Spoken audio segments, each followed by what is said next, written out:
Coucou mes amours, bienvenue dans les chroniques de Malaika. Aujourd'hui, nous allons faire notre petit review critique de la série de Monsieur Aloy, quand le mariage devient un cauchemar, épisode 19.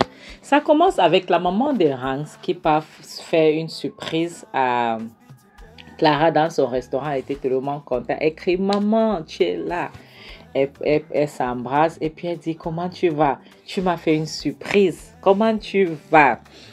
Et la maman de l'autre dit: ça va, je suis venue manger. Je suis une cliente. Qu'est-ce qu'il y a? Elle dit: ok, est-ce que tu veux qu'on aille manger dans mon coin préféré? La maman dit: non, nous pouvons rester ici. Elle dit: ok, en passant, je suis une cliente. Elle dit: ok, il n'y a pas de problème. Elle reste assise. La maman dit, et puis Clara dit: merci beaucoup, maman. Vraiment, je suis contente. Merci beaucoup. La maman dit: pourquoi? Pourquoi est-ce que tu remercies? Elle dit: merci beaucoup parce que Hans, c'est grâce à Hans que tout ça est arrivé. Tu sais, c'est grâce à Hans, vraiment, 1000 fois merci. La maman dit: tu sais, Clara, tu es une femme mariée et nous sommes les Africaines et tu sais comment les choses se passent. S'il te plaît, j'aimerais que tu me rends un service, d'accord? Je suis venue pour faire deux choses. Je suis venue manger et te parler. Elle dit: maman, qu'est-ce que tu essayes de dire? Qu'est-ce qui se passe? Qu'est-ce que tu essayes de me dire? La maman dit: Clara, je sais que Hans et toi, vous vous aimez beaucoup, vous vous aimez dans le passé, mais aujourd'hui, tu es une femme mariée. Et je suis contente du fait que tu étais venue l'autre jour pour défendre ton mari à la maison. Ça m'a réjoui le cœur parce que ça prouve que tu tiens beaucoup à ton mariage, ok? Même comme tu ne savais pas ce qui s'était passé. Mais laisse-moi te dire une chose, s'il te plaît. Je ne voudrais pas que les gens disent certaines choses de toi. Donc, essaye d'arranger ton mariage. Essaye de faire l'effort pour que ton mariage puisse marcher. D'accord? Mais au cas où tu fais tout ton effort, ça ne marche pas. Là, tu peux lâcher prise. Ok? Tu peux lâcher prise. Tu as le droit de revivre ta vie. Mais avant de faire ça, fais quand même un effort. D'accord? Fais l'effort. Bats-toi. Tu es une femme africaine. Avant qu'on va commencer à te pointer le doigt, bats-toi d'abord. Ok? Tu as compris? Et là, si ça ne donne pas, nous tous, nous saurons que tu t'es battu. D'accord? Et maintenant, là, je vais manger. Donne-moi la sauce à la noix. Ok? Elle dit: oui, maman, ça, c'est ta sauce préférée. Je sais que tu aimes la sauce à la noix. D'accord? Je vais le faire tout de suite. Ok? Je vais m'occuper de ça moi-même. Je ne vais pas laisser mes filles le faire, moi, mais je le ferai. La maman dit: merci beaucoup. Vas-y, s'il te plaît. J'ai très faim et que c'est moi, je suis la cliente. Elle dit: maman, j'arrive et sache que c'est la maison qui paye. La maman dit: ok, pas de problème. Et puis elle se lève et s'en va. La prochaine scène nous montre Clara qui est assise dans sa chambre sur le lit. Et voilà son manquant de mari qui sort de la salle de bain tout fraîche. Il est allé prendre sa douche. Il revient. Après, Clara dit: s'il te plaît, Jonathan, j'aimerais qu'on puisse parler. C'est très important. Jonathan demande: qu'est-ce qui se passe? Tu veux qu'on parle de quoi? Qu'est-ce qu'il y a encore à parler? On n'a rien à se dire. Clara dit: s'il te plaît, Jonathan, assieds-toi, s'il te plaît. Je sais que les choses se sont passées entre nous, mais j'aimerais qu'on essaye de trouver une attente. Jonathan prend place. Clara demande: qu'est-ce qui se passe entre nous? Depuis que tu as perdu ton travail, c'est la bagarre dans cette maison. On ne fait que bagarrer. Il n'y a plus la joie. Jonathan dit: qu'est-ce que tu racontes? Moi, je ne comprends pas. Donc, tout va bien. Clara dit: tout va bien comment? Jonathan, nous ne faisons que bagarrer chaque jour que Dieu a créé. Chaque jour que Dieu a créé, c'est les problèmes. Depuis que tu n'as plus de job, Jonathan dit: qu'est-ce que tu veux?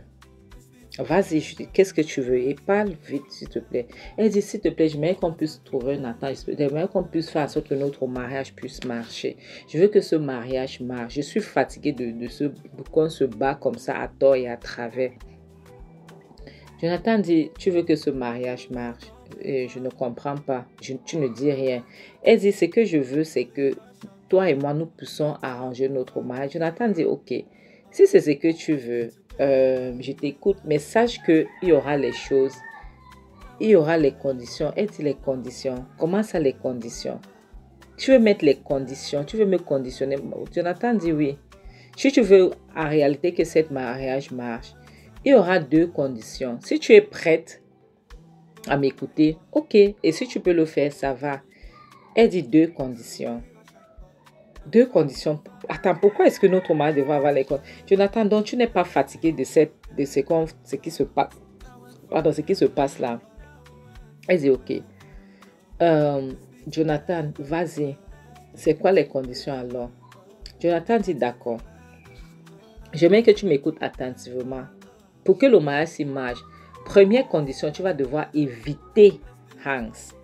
Donc, tu vas devoir éviter tout ce qui concerne Hans. Tu ne veux pas entendre parler de son nom dans cette maison. Rien, rien, rien. Tu ne vas pas le prononcer. Il n'y aura pas de conversation avec lui dans cette maison. Deuxième condition, tu vas au restaurant qui t'a ouvert. Tu vas devoir me donner le restaurant. Tu vas mettre ça à mon nom. Tout, ça va me concerner. Tout ce que ce soit ce que les gens vont manger. C'est moi qui vais prendre. Je vais prendre ça en charge. Chez moi, c'est moi qui ferai la cuisine là-bas. Donc, je veux gérer le restaurant. Le restaurant va être sous ma gestion. Tu ne vas pas te mêler. Tout ce que je voudrais que tu fasses, c'est de rester à la maison et devenir la femme idéale que j'aime. La femme que j'ai épousée. Si tu acceptes à ces deux conditions, tout ira bien. Tout va redevenir à la normale comme c'était avant. Elle dit, attends, Jonathan, attends, je n'ai pas suivi ce que tu as dit. Attends, s'il te plaît, explique-moi un peu. Donc, si je comprends, Jonathan, tu veux que je te donne mon restaurant. Le même restaurant que tu n'as pas voulu que je puisse. Jonathan dit, c'est toi qui m'as appelé. Tu as demandé que tu veux qu'on parle. Tu veux qu'on arrange notre relation. Moi, j'étais resté tranquille. Donc, c'est toi qui as voulu. Voilà mes conditions dont je t'ai donné. Elle dit, Jonathan, tu sais, aïe, Jonathan, je n'ai jamais vu quelqu'un comme toi dans ma vie. Jonathan, tu es l'homme le plus méchant de la terre. Elle dit, Jonathan, tu es un idiot. Jonathan, tu es un manquagna. Jonathan, tu es un salopard. Tu comprends? Tu es l'homme le plus méchant que je n'ai jamais vu. Jonathan, le même restaurant là que tu ne voulais pas que j'ouvre.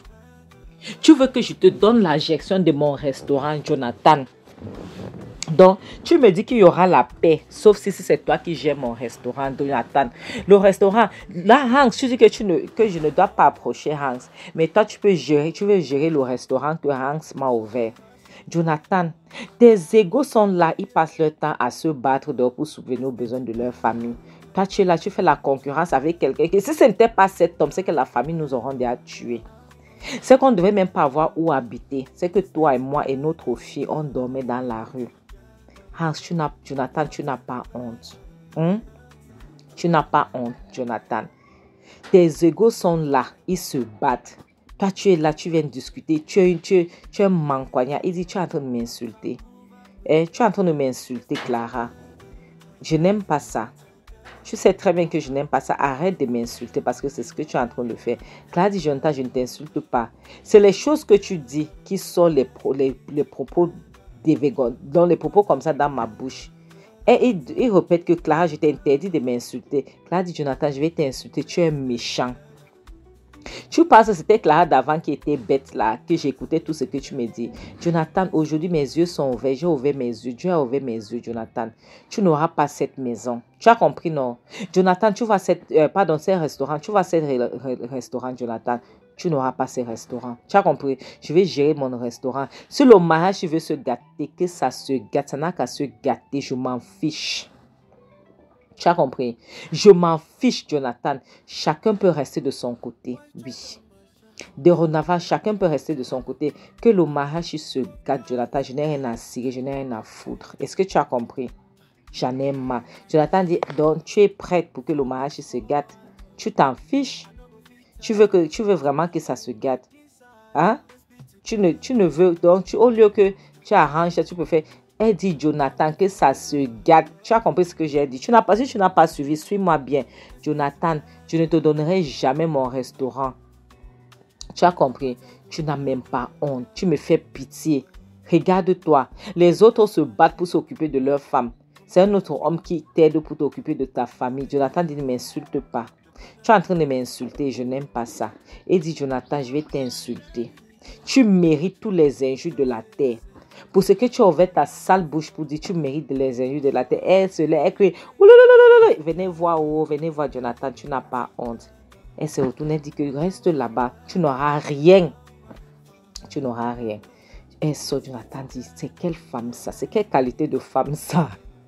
La prochaine scène montre Clara avec sa démoniaque de copine, Debbie, qui vient. Debbie dit, attends, Donc, tu me dis que tout ça se passait la nuit dernière. Jonathan a osé te demander une chose pareille. Clara dit que tu n'as même pas aidé Debbie. Je te jure que moi-même, je suis choquée où je suis là. Je n'en revenais pas que Jonathan va ouvrir sa bouche pour demander que je lui donne mon restaurant. Debbie dit, mais attends, qu'est-ce qui se passe avec Jonathan? Je ne comprends pas. Hein? Clara dit, Debbie, tu ne peux pas comprendre. Depuis que Jonathan a perdu son boulot, Jonathan a changé. Parfois, je me demande même si c'est l'homme que j'ai épousé. Je me demande que comment est-ce possible que j'ai pu épouser cet homme.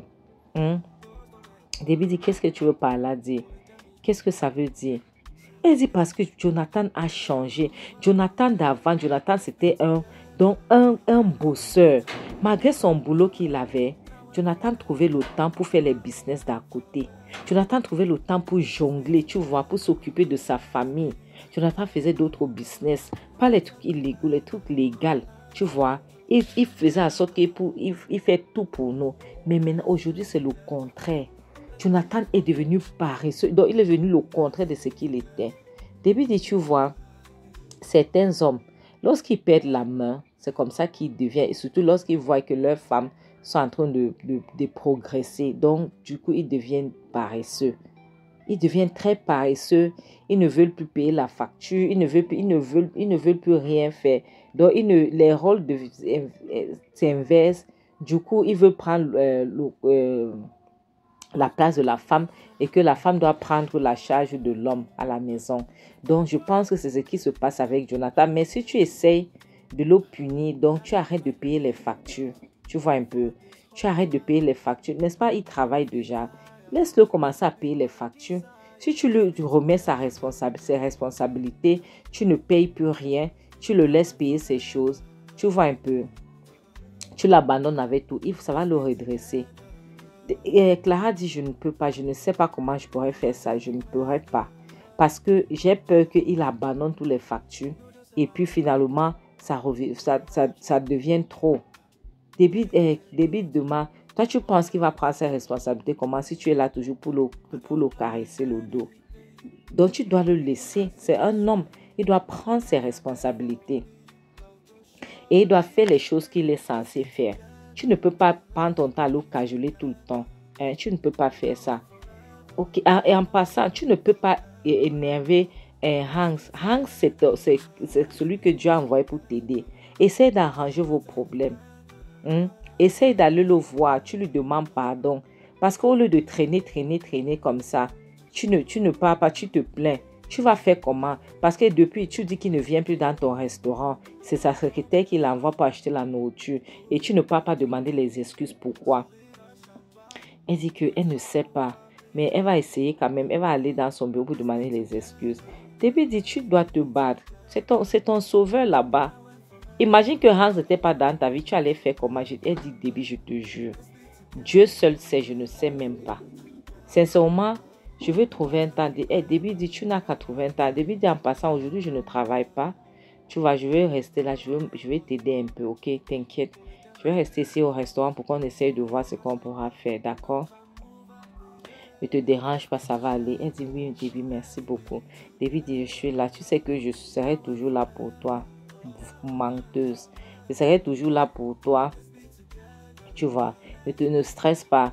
Je sais que Jonathan te stresse beaucoup, mais ça va aller. Il ne faut pas réfléchir trop et ne pense pas à tout ce qu'il fait. Pense à ce qui est important, c'est ton business, ta famille. Clara dit, je te jure, c'est ce que j'essaie de faire, mais ce n'est pas facile. Avec toujours Jonathan qui est là pour faire les choses seulement pour t'énerver. Il est là pour faire seulement les choses pour me pourrir la vie. Je ne comprends pas ce que j'ai fait. Je ne comprends pas comment est-ce que j'ai pu oser épouser quelqu'un comme ça et que aujourd'hui, là, regarde ce qui se passe. Qu'est-ce qui a pu arriver? Je ne comprends pas. Début demain, qu'est-ce que ça veut dire? Ça veut dire que tu regrettes ton mariage? Elle dit non, pas vraiment. Pas que je regrette mon mariage, mais vraiment, parfois, c'est trop. La prochaine scène nous montre Hans qui est au bureau. Il est en train d'appeler quelqu'un, un fournisseur. Il est en train de passer une commande. Et il rappelle la personne qu'il faut que la personne là soit hélico-presso. Et maintenant, voilà Benny qui toque et elle entre dans le bureau de Hans. Et Hans est étonné. Hans demande, c'est toi Benny? qu'est-ce que tu fais? Si Béni dit oui, bonjour, c'est moi. Et il dit, attends, est-ce que tu n'es pas la fille de Clara et de Jonathan? Elle dit si. Il demande, qu'est-ce que tu fous dans mon bureau? Est-ce qu'il n'y a pas cours aujourd'hui? Tu es censé être en classe, non? Tu es censé être en cours. Pourquoi est-ce que tu es là? Qu'est-ce qui se passe? Qu'est-ce qui t'a amené dans mon bureau le matin comme ça? Qu'est-ce que tu fous ici? Elle dit oui, je sais, je suis censée être en cours, mais il fallait que je vienne vous parler, c'est très important. Il dit me parler, qu'est-ce qui se passe? Pourquoi est-ce que tu veux me parler? Qu'est-ce qui ne va pas? Elle dit, écoute, elle dit déjà, avant de commencer, je m'avais demandé les excuses. Il demande les excuses à propos de quoi? Pour quelle raison? Tu m'as rien fait. Elle dit, je sais que mes parents t'ont causé beaucoup de problèmes, donc je demande les excuses de leur part. S'il te plaît, pardonne mes parents. Je sais que depuis là, ils bagarrent à cause de toi, mais pardonne-le parce qu'ils sont venus ici avec ça devant toi. Je suis vraiment désolée pour eux, tu sais. Mais depuis là, il y a trop de problèmes à cause de toi chez nous. Donc, je suis venue pour te poser quelques questions. C'est pour ça que j'ai décidé de te demander pardon avant de continuer à te poser mes questions. Il dit, tu n'as pas le droit de me demander pardon. Ce sont les parents qui demandent pardon à la place des enfants et non les enfants qui demandent pardon. Elle dit, je sais. Et elle continue que ce ne sont pas mes parents qui m'ont envoyé ici pour venir te demander pardon.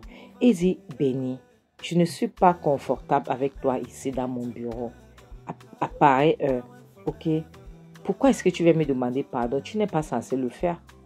Elle dit, je sais. Elle dit, écoutez, maintenant, pardon. J'aimerais savoir, qu'est-ce qu'il y a entre toi et ma mère? Qu'est-ce qui se passe entre vous? Elle dit, je sais que ma mère est ton ex. Oui, je sais que vous avez eu à sortir ensemble auparavant. Donc, je ne viens pas seulement pour t'opportuner, je viens poser la question parce que je suis une grande fille. Et il y a certaines choses que je comprends sans qu'on me dise quoi que ce soit. Il demande, tu as quel âge? Elle dit, j'ai 16 ans. Il dit, ok, je sais que tu vas comprendre certaines choses. Écoute-moi bien. Ta mère, oui, et moi, ta mère était mon premier amour, d'accord? Et puis on s'est séparés. Mais aujourd'hui, il n'y a rien entre elle et moi. Nous sommes juste les amis. Et je suis là seulement pour aider ta mère. Je veux que ta mère puisse être bien. Je veux qu'elle puisse aller bien. Je veux que son business puisse marcher. Donc pour moi, ce que je suis là, c'est juste pour aider ta mère et rien d'autre. D'accord? Mais je ne peux pas dire que je n'aime pas ta mère. Ok? Mais je ne serai jamais responsable de faire sortir ta mère de la maison de ton père. Est-ce que c'est clair? Jamais de la vie. Et je ne prenais jamais l'avantage sur ta mère. J'aimerais que tu puisses comprendre, oui. J'aime ta mère, j'aime toujours ta mère. Mais je ne ferai jamais le premier pas. Et même si ta mère est encore dans la maison de ton père, je ne la toucherai jamais. Mais je ne peux pas te promettre que si demain tes parents divorcent, que si ta mère me veut, que je veux me retenir, je ne veux pas le faire. Je ne peux pas te promettre. Mais je te promets, je n'ai jamais fait l'avance sur ta mère. Est-ce que tu as compris? Je te promets de ne jamais causer la séparation de tes parents. D'accord? Donc, j'aimerais que tu puisses comprendre ça. Ta mère, c'est quelqu'un de bien. Et ta mère ne va jamais faire quelque chose pour se souiller. Ta mère ne va jamais souiller sa famille. Donc, il faut que tu comprennes ça. Ta mère, c'est une bonne personne. D'accord? Donc, moi, tout ce que je fais, c'est juste l'aider. C'est pour m'assurer qu'elle puisse être bien. Mes amours, c'est ici qu'on va s'arrêter. Sincèrement, Hank, c'est quelqu'un de bien, honnêtement. Et c'est quelqu'un d'honnête aussi. Quelqu'un de sérieux, tu vois. Donc, il n'est pas là pour détruire la maison de cette femme. Mais au moins, il est honnête envers lui-même. Parce qu'il fait comprendre qu'il l'aime toujours. Et il n'est pas prêt à lâcher prise. Tant qu'il voit que son mari la maltraite. Oui. Donc, ce qui signifie que si demain, là, ça rame entre les deux, ils se séparent. Si elle vient vers lui, pourquoi pas? Pourquoi pas? Et si elle est célibataire, divorcée, il va l'épouser, ça c'est clair. Et c'est comme ça. Lorsque tu vois une bonne femme, que toi, tu ne sais pas que tu es une bonne femme, sache qu'il y a les hommes qui calculent ça dehors. Oui, ma calcul, ma plan. C'est comme ça. Il y a des gens qui font le plan dehors pour ta femme. Bon, pour les hommes qui sont là, qui ne veulent pas s'occuper de leur femme, tant pis pour vous. Mes amours, comme on dit, le mariage n'est pas un farce, le célibat n'est pas une malédiction. Regarde-moi un manquant comme ça, il veut prendre le restaurant d'un homme qui déteste. L'argent de quelqu'un d'autre, tu veux gérer. Mieux vaut être seul que d'être mal accompagné. En bon attendeur, salut, bisous, bye.